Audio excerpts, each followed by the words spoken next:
Thank you. I'm actually thrilled to address this august group. Mary mentioned the importance of role models. Ruby gave us some fabulous historical examples, and then we had an incredible panel of inspirational, real live inspirational role models. So I'm here, as was mentioned, to cheer you on.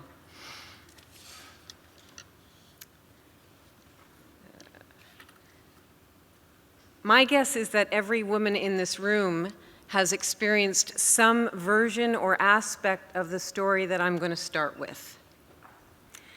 10 years ago, my husband and I were walking across the parking lot of St. Patrick's Basilica in Montreal, and a television crew approached us and said, "The Pope has just died. Would you care to comment?" And I said, "No, I don't think so," and kept walking. From behind me, I heard my husband, who had not been to church in 40 years, say, "Sure, I'll comment." I turned around, wondering what pearls of wisdom would drop from his beautiful mouth, and I watched him bow his head and solemnly declare, "It's a very sad day for Catholics everywhere." Yeah, that made the national news. As we continued on our walk to the old port of Montreal, I said, "You know, hon, that was kind of obvious, wasn't it? And wouldn't it be great if the next pope were to come up with a progressive policy on contraception that wouldn't disenfranchise millions of impoverished Catholic women around the world who are trapped in a cycle of childbearing and child-rearing?" And yes, he said, "Shari, yes. That would have been great. Too bad you turned down the interview." And the painful thing was that I knew better. I had not only given hundreds of interviews as the president of a national women's organization, but the national women's organization that I had been president of had as its specific mandate improving the portrayal and representation of women and girls and their voices and faces in the media. So I had no good reason for not responding to the media interview request. It turns out that I'm not alone. And the reason that I founded Informed Opinions was to counter this. So we did this research initially in 2010, but then again in 2013, and although the needle moved a bit, the truth is that in the most influential forms of public discourse, on radio and TV talk shows, on the op-ed opinion pages of newspapers that have a significant influence on policy and decision makers in this country, women's voices are still outnumbered by men's by a ratio of 4 or 5 to 1, even though this room is full and the workshops I deliver are full of women with PhDs and management experience who have informed opinions and could easily share them. So why is this the case? Some of the research that's already been mentioned, and perhaps the book and the women's experiences have given us some insights. Part of the reason is that, of course, there are still more male politicians and CEOs, and when they make pronouncements, their decisions have an impact on more of us than those in other positions. But another part of it is that the journalists who are doing the asking on talk shows or for commentary in the media, their Rolodexes are still full of the usual suspects. The middle-aged white men who already have prominence. And so it's not surprising that they would get asked more often. That's still the case, even though women are, in fact, rising through the ranks. But there's a more troubling reason than this. And that is, I know from interviewing both women across the country as well as journalists, that men and women, when they're given the opportunity to speak up and declare their expertise, decline much more often. And so what that looks like is that when a journalist phones up a man and says, "I'm doing a story on X, would you comment?" The man thinks, "Well, sure, I've got relevant experience and education. People pay me to talk about this stuff, just try and stop me." And women, on the other hand, ask the same question, immediately think of the 3 persons they know who are more expert in the field than they are. And so instead they say, "You know, I'm not really the best person," and they defer to others. The problem is that the journalist is actually never going to go to that mythical best person. They're going to go to the guy in the next office or the company across the street. I also know, however, why it is that women decline to position themselves as authorities more often than men do, and that's partly because the world still holds us to a higher standard of authority. So some of you may be familiar with the research involving symphony musicians, and when they've discovered that in order to hire women for symphony orchestras, they actually have to audition the musicians behind a screen so that the adjudicators can't see whether or not they're male or female. And when they do that, symphonies hire more women. There was research done more recently in the academic arena where they took the same CV and they put Jennifer on one and John on the other, and both men and women adjudicating those resumes were willing to pay more money and hire the man faster than they were willing to hire the woman, even though the CVs were identical. So that's the world of unconscious bias that we're regrettably still living in.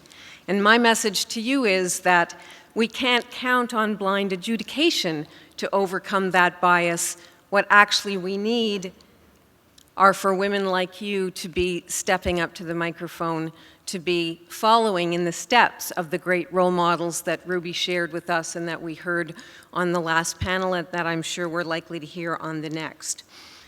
The public discourse, media, news and information media, conferences like this one really help to set the public agenda. They help to determine what policies and priorities get funded, what decisions get made, what programming gets implemented. And so women's voices in those fora, in the media, really have an opportunity to make a significant difference.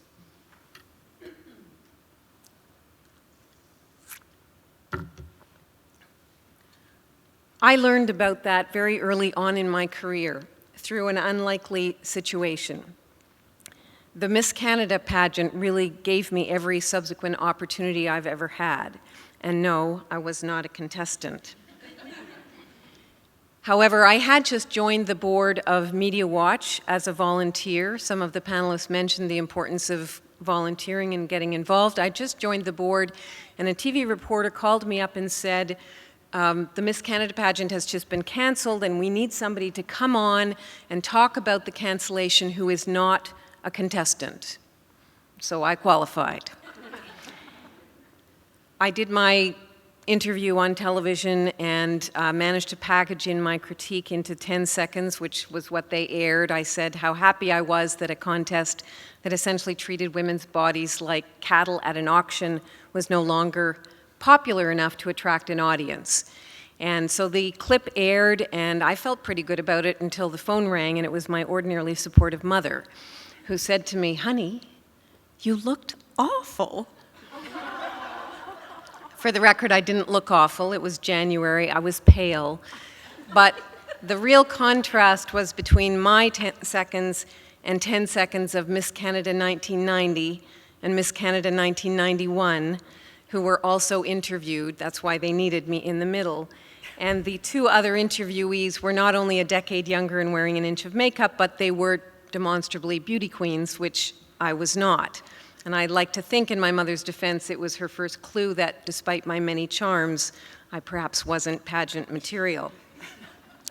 But the point of the story is that because I had a lot more to say than the 10 seconds they gave me, I packaged the rest of what I knew into a 700-word newspaper commentary, submitted it to the Vancouver Sun, which is where I lived at the time, and that commentary published generated additional interview requests, which generated speaking invitations, which only emboldened me, and so then I regularly wrote commentary about the portrayal and representation of women in the media, and really every significant opportunity I've had since then has come about as a result of me having a higher profile.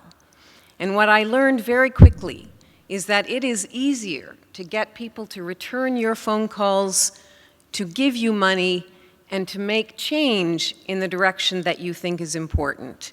And I know, because it's been reinforced here, that that's one of the driving forces for women in your profession, that is to make positive change, to do stuff for the social good. The truth is that the economy desperately needs our labor, women's labor. It can no longer function without women's labor. The problem is that the organizations and institutions that drive our economic development are not actually organized to support women's realities. And so women really need to be speaking up in every opportunity that they have, that they're offered, that they can take, in order to share their informed opinions and share their realities. When you think about it, women's life experiences are often profoundly different than men's, and we heard that from the panelists. Most of us spend decades of our lives either trying to avoid becoming pregnant, trying to become pregnant, or dealing with the consequences of having been pregnant, which last the rest of our lives. And so it's not surprising that we would have different experiences, that the world would treat us differently, that we would see things differently, and those differences are actually added value in the context of science, research, management, all of those things. We are also more likely to be punished by appearance standards that we fail to live up to. We're more likely to be afraid in underground parking lots and dark alleys, and when traveling alone, we're more likely to end up poor. And so as long as we're declining opportunities to speak up when offered, those realities are not going to be accommodated in the way that they need to be. Since 2010, when I founded Informed Opinions, we have trained more than 1,000 women in basic supportive communication skills like the workshop that Mary mentioned, where we give them basic tools about how to engage with media, how to deliver an interview in a way that they come out feeling like they got their point across. And as a result of those trainings, hundreds and hundreds of women across this country who previously might not have declared themselves as an expert have said yes to media interviews, have written newspaper commentaries that have provided nuance and analysis and context around issues across all disciplines and fields. One of the things that their engagement has helped us determine and define is what difference does it make when women speak up. And so we conducted a bit of an experiment. We took the first 100 opinion pieces that women we had trained published in national and local newspapers, and we created a word cloud of those commentaries. This is that word cloud, and then for comparison's sake, we created a similar word cloud of commentaries that men had written during the same periods of time. And we deducted the terms and the words that were common to each in order to see what topics are not getting addressed and discussed if women aren't speaking. I'll just share with you some of the words that never came up in the commentaries written by men. Abuse, benefit, care, children, discrimination, equality, families, future, girls, research, school, services, sexual, society, support, treatment, violence, women. So if women's voices aren't present in public discourse, it's not surprising that those issues are not getting policy and programming and funding attention. And that's really unfortunate for a number of reasons, including the fact that, as has been mentioned, we desperately need more fully clothed female role models. Because let's face it, it's not that there's a dearth of women in the media, it's that there's a dearth of clothing on the women in the media. And so when any of you speak up and give an interview and articulate nuanced analysis and provide added value and context to the really significant scientific engineering problems that need solutions that you know about, that's enormously powerful. Anybody know who this is? Her name is Vigdis Finnbogadóttir. And yes, it did take me a long time to figure out how to say that. She was for 16 years the president of Iceland, And what that meant was an entire generation of kids grew up in Iceland only knowing a female head of state. And when she retired in 1996, she was watching television with her young grandson. And on the television, they were profiling the candidates who were running to succeed her. And her grandson turned to her and said, "But grandmother, they can't be president. They're men." So what visible female role models do is make women's leadership and contribution not just conceivable, but inevitable. And that's my role here today, is to encourage you to all step up to the microphone, metaphorical or otherwise, knowing that women, and this was alluded to in Mary Lou McPhedran's quote at the beginning that was shared, women didn't get the vote, we didn't get sexual assault laws, we didn't get maternity leave without speaking up, without being at the table. U.S. Senator Elizabeth Warren recently said, "If you're not at the table, you may be on the menu." And so my final thought is for you to rethink anytime you are invited or given an opportunity to speak up, whether it's in your company, at a conference, with the media, your visibility, your overcoming that natural reluctance to think that you're the best person is going to make a difference for women. And Informed Opinions, the project that I lead, has free resources on our website that will support you in knowing how to write a commentary, do win in a media interview situation, step up to the microphone with confidence.